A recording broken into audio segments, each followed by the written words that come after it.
discussing a recent presentation that Richard Sutton gave at University of Iceland.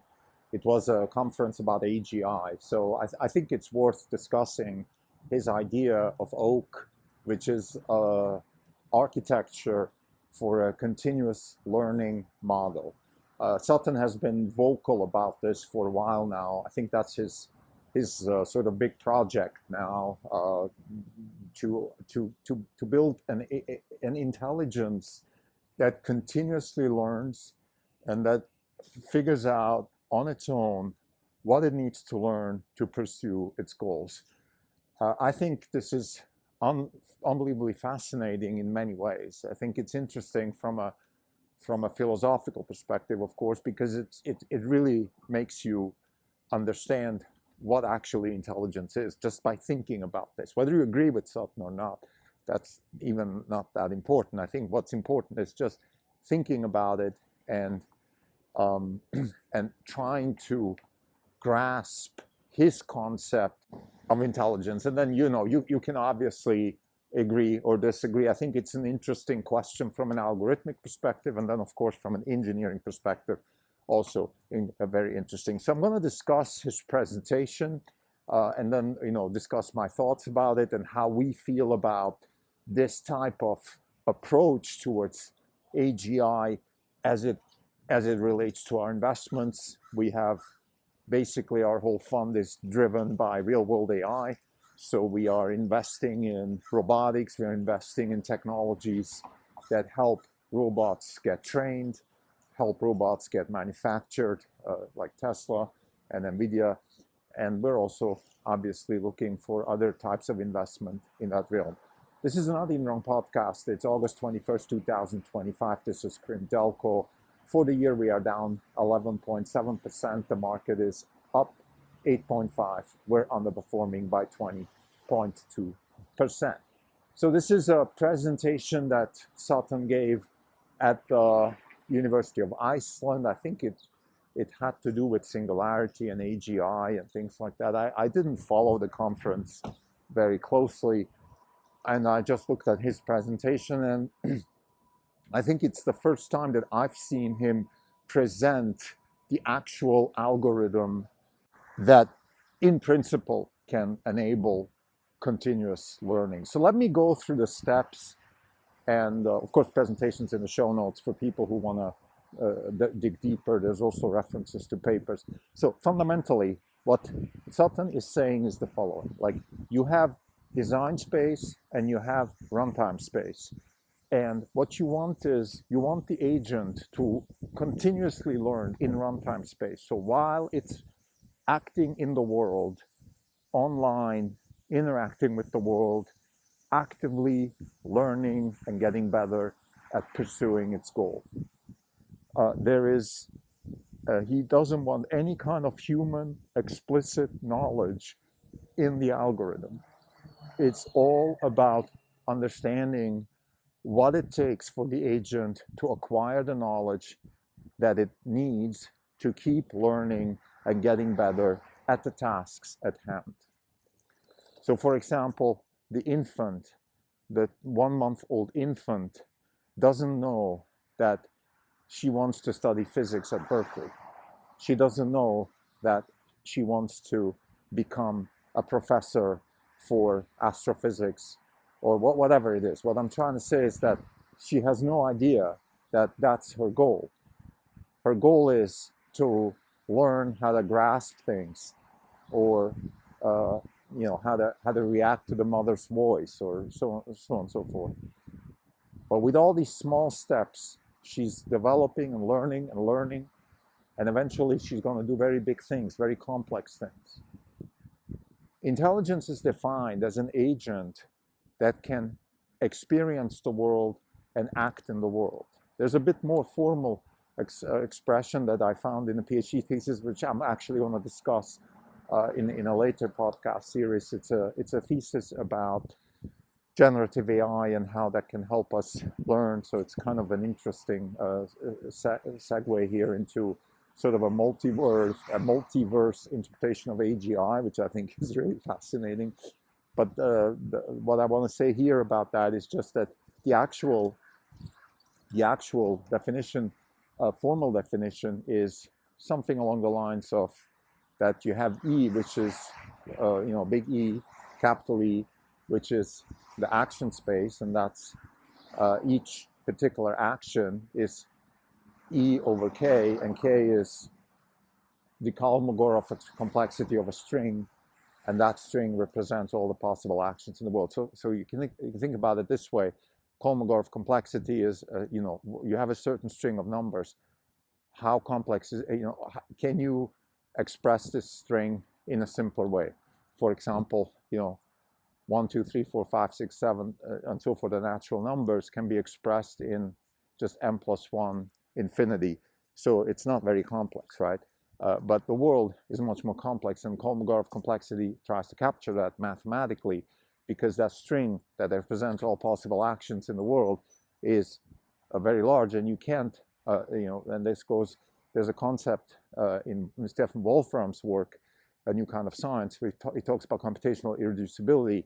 So you can't reduce it, right? You can't reduce the actual, all the actions possible in the real world. They're not reducible computationally. There's no formula you can actually put out there and explain what's possible. You have to actually do it. And that's, so there's a very high Kolmogorov complexity. Let's get back to Sutton's work. So because there's a very high complexity, the world is non-stationary. That means that we don't know where we're going to end up.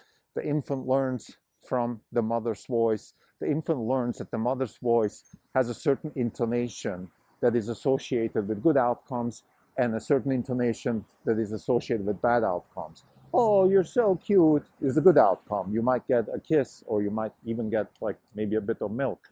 Versus, don't touch this. That is a bad outcome. You kind of understand that you did something that's not right. Even my cat actually understands that when she sometimes jumps on our couch and she starts, destroying the couch, I just yell at her, Viz, her name is Viz.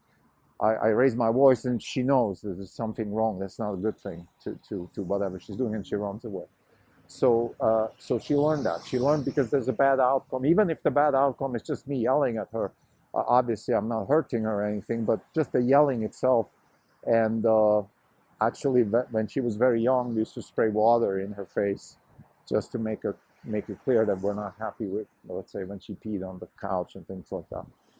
So you have to let people know that what a good and bad outcome is. And what Sutton is actually trying to build is an AI agent that figures that out on its own. So let's talk about the skeleton of the architecture. The skeleton has 4 elements. One is perception, policy, value, and transition.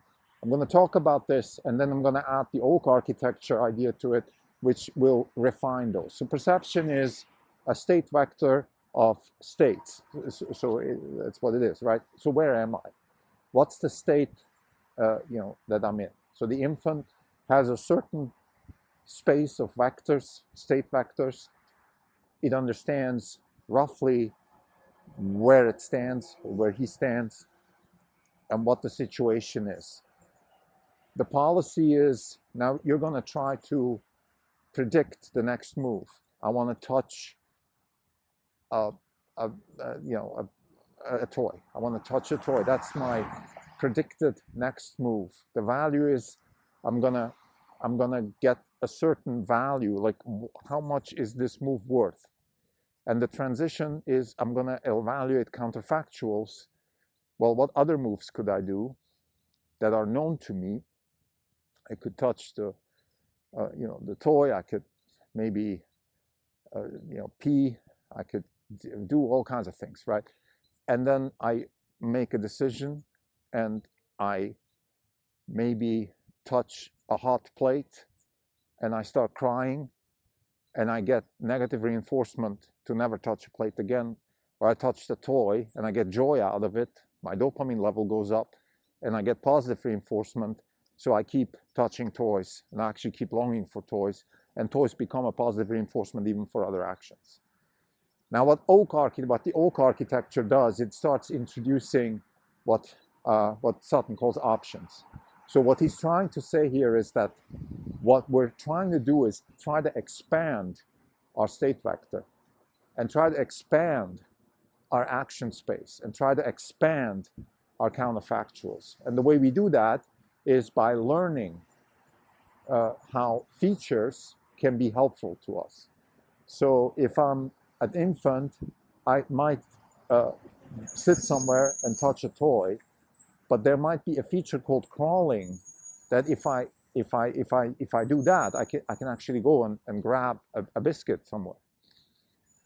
So that is a new thing. The feature is the crawling, and the option would be a solution to the crawling problem.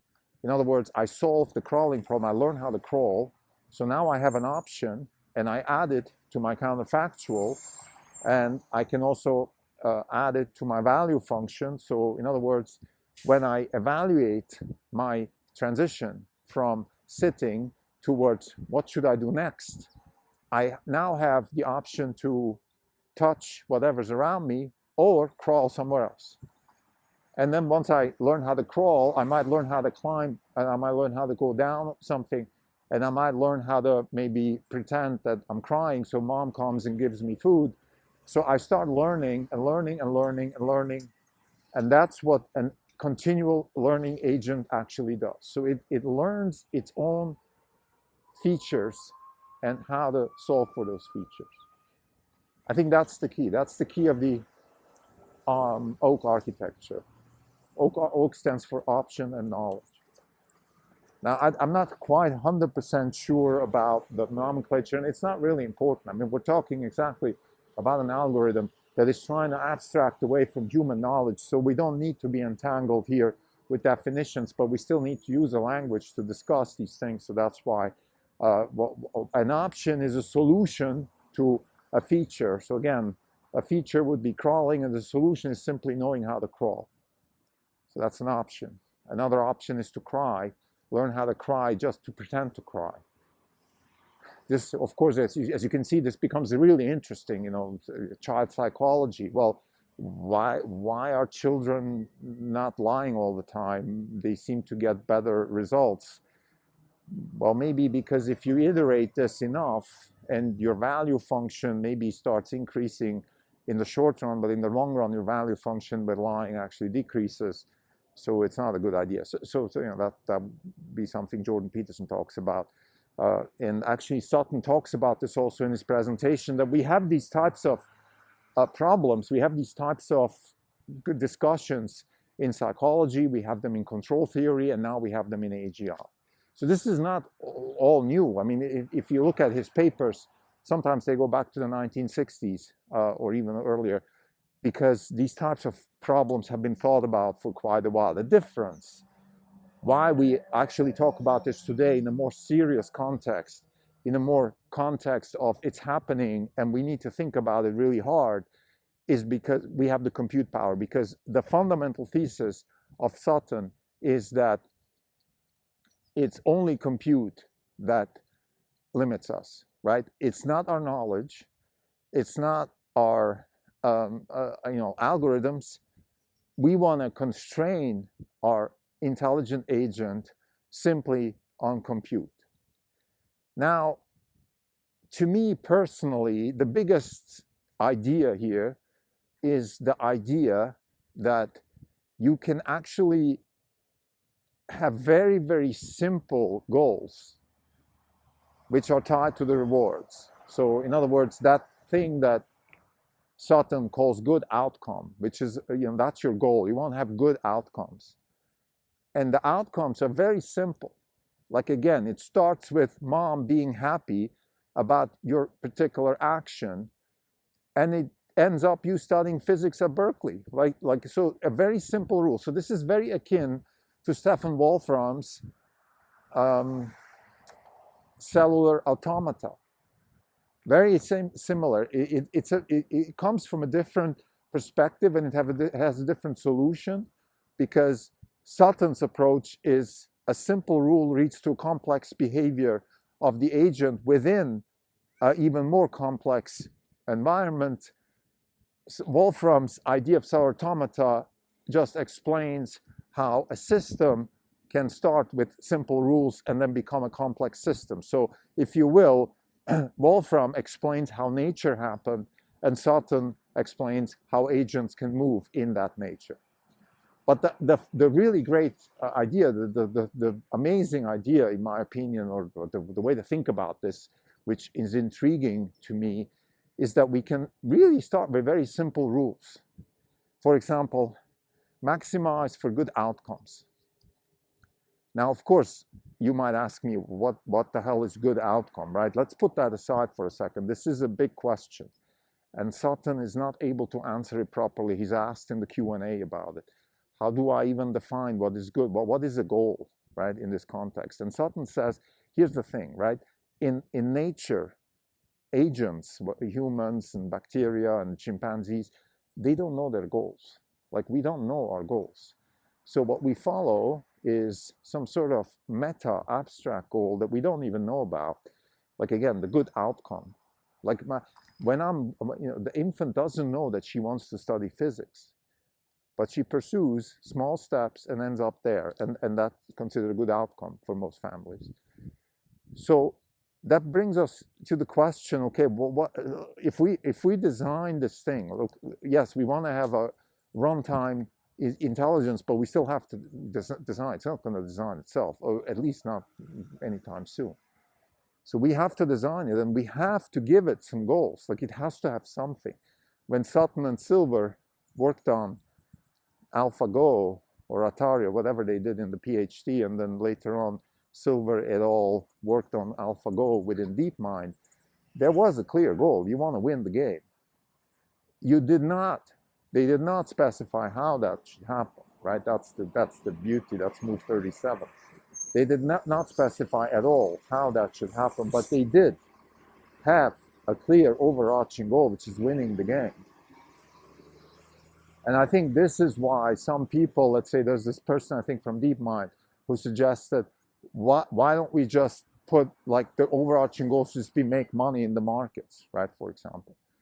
Like, invest or build companies and become rich. I mean, how about that as a goal? But you see, whenever you start with these types of ideas, or a much simpler question, for example, what's the goal of a self-driving Tesla, right? Let's design that. Let's design an RL-based self-driving car that has no explicit knowledge, that is not trained on behavioral cloning, none of that stuff. So all the stuff that Tesla did, let's try to build a car from scratch that doesn't actually follow human driving, that just learns how to drive on its own, right? But we have to give it some goals. Let's say get from A to B in the safest possible manner, right? But then whenever you start explicitly setting goals like that, you will learn very quickly that you could get into a sort of a cul-de-sac here. Like, get somewhere very safely. Well, it might choose to take a huge detour. So then you have to say, okay, get somewhere safely in the shortest possible time. But you see, as you start adding all these constraints, and that's where control theory kicks in. I mean, that's what control theory is all about. And I guess to some extent, that's how we're going to maybe solve it in the meantime as an engineering task.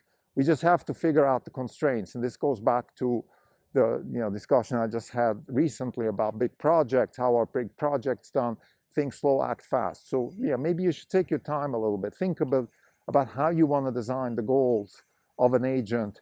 But then once the goals are designed, act fast. In other words, don't interfere anymore. Let the agent move and act fast and learn on its own. And if you can do that in virtual world, it can act really fast, parallelize the whole thing, learn from many, many multiple worlds, and then do the sim to real, and then you have an agent that can act in the world, something like that. So to summarize, I think Sutton's idea of a continual intelligence is predicated on the idea that we can have a system that knows what matters and how it can learn what matters. That's more important. So it can learn how to learn what is actually important for its own development and for the purpose of it becoming better at following the ultimate goal, which is to maximize the reward. I want to say a few things about the reward question. because that's a big philosophical question too. Can the reward is scalar enough? There's a paper that Sutton quotes, I think maybe he's even on it. Scalar is enough, or reward is enough, and the reward is just a scalar. So all the complexity of the world can be summarized in a number.